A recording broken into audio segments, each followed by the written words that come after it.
What is going on, people? Welcome back to Kai Talks Combat. At the weekend, we had an amazing night of boxing from start to finish for the Beterbiev and Bivol card. And what a night, ladies and gentlemen. It was an action-packed evening full of drama and controversy, wasn't it? One of the most dramatic moments of the night and one of the most chaotic moments I've ever seen in boxing was, of course, the abrupt, premature ending of Whittaker versus Liam Cameron. What on earth happened there? Honestly, I've never seen anything like it. I really haven't. Where do we begin? Let's talk about it. We've got to start by talking about the fight, or at least the 5 rounds we got of it. Let's talk about the first round. From the very first bell, we got a far more serious Whittaker than we're used to seeing. He came out looking like he meant business, right? There was no showboating, and he was putting in really solid work behind the jab, putting together punches in bunches and keeping out of range.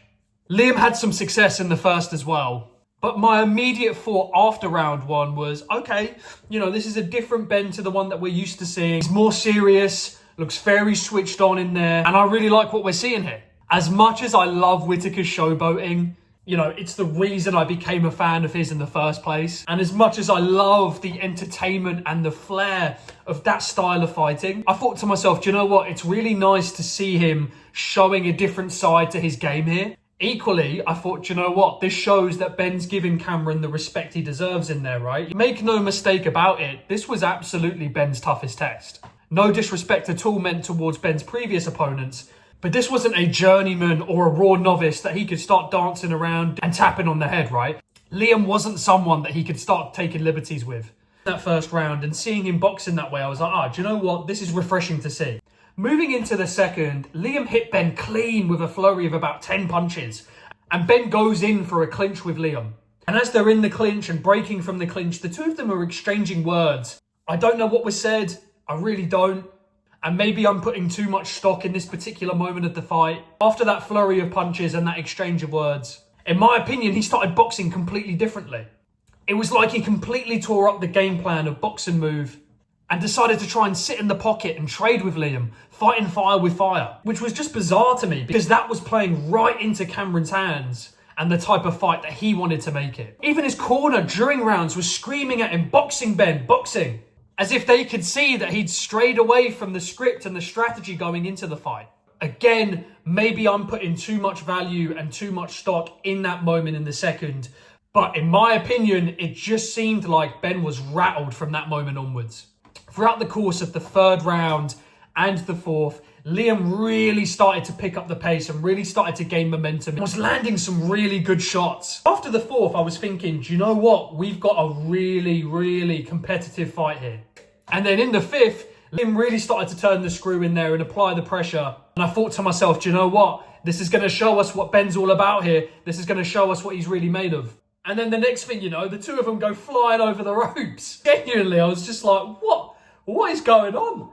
What is going on here? I was completely lost for words. I've watched that moment back so many times and I can't make out what happened in there. I really can't. From some angles, it looks like Ben pulls Liam over the ropes. From others, it looks like Liam pushes him over the ropes. I really don't know.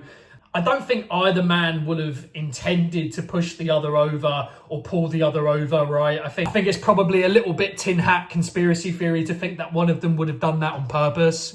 But regardless if it was an accident or not an accident, and if it was intended and whose fault it was, we'll never know, right? We'll never know. Following both lads falling on top of each other in a heap on the ring apron, security come rushing over. Ben immediately shouts out in pain, seems to sort of grab at the leg and the ankle on the right leg. It has now been revealed by Ben Whittaker's promoter, Ben Shalom, the exact extent of the injury. In a statement to Sky Sports, Ben said, following the unprecedented incident that ended the match on Saturday night, Ben Whittaker is undergoing further assessments on his neck as a previous injury was aggravated by the fall. He's also experienced an ankle sprain and will begin a rehab process as soon as he is cleared by doctors and is determined to get back in the ring as soon as possible. So there you have it, lads. It's come from Ben Whittaker's promoter, Ben Shalom, who has confirmed Whittaker's injuries, an ankle sprain on the right ankle, presumably. The previous neck injury being aggravated by the fall. So there you go. Heard it from the team there.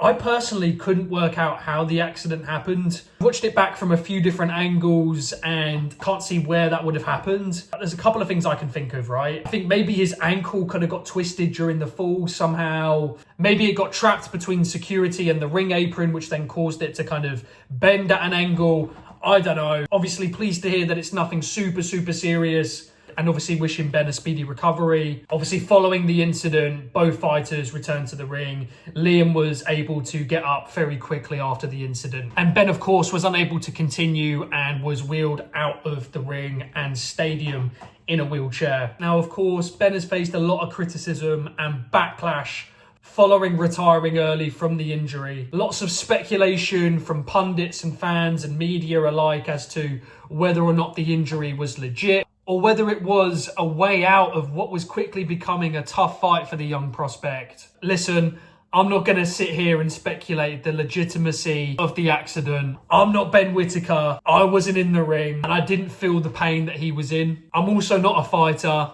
and nor am I a medical professional, right? So I have no right or qualification to speculate on that, and I'm not going to in this video.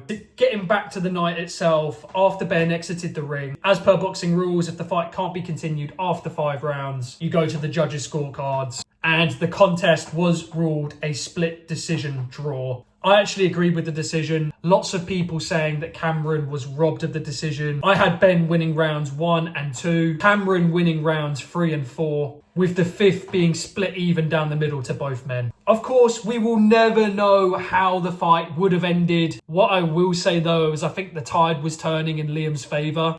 By no means was Ben ever in any real trouble there, but Liam was really starting to turn the screw in there and go through the levels. And I think it's clear that this was shaping up to be Ben's toughest test. And I think we would have learned a lot about the young prospect in there. In terms of what's next for both men, I think one thing is clear, and that is we need to run that one back. There is unfinished business there for both men. I think Ben's stock, following the drama of the premature exit of the fight, has taken some serious damage, rightly or wrongly. And I think for Ben's stock, and in order for him to continue progressing in his career at the pace and to the levels that he wants to, he's going to have to get past Liam first. I think otherwise, in his mind and in the fans' mind, there's always going to be that question mark. And for Liam, after putting in a solid performance against a top prospect and potential superstar like Ben, as rightly or wrongly the underdog, Liam deserves that rematch. He really does.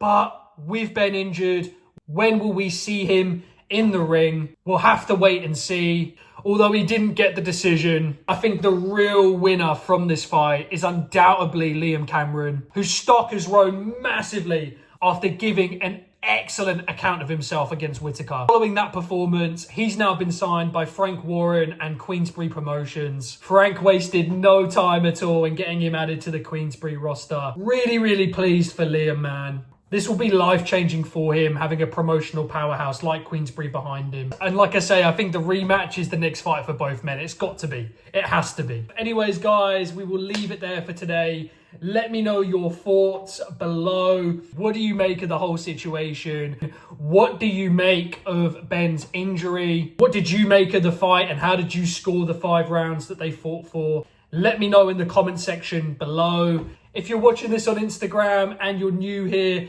give us a like and a follow. If you're watching this on YouTube and you're new here, give us a subscribe and a thumbs up. It is hugely appreciated. That's everything for today, guys. Catch you later, and I'll see you on the next one.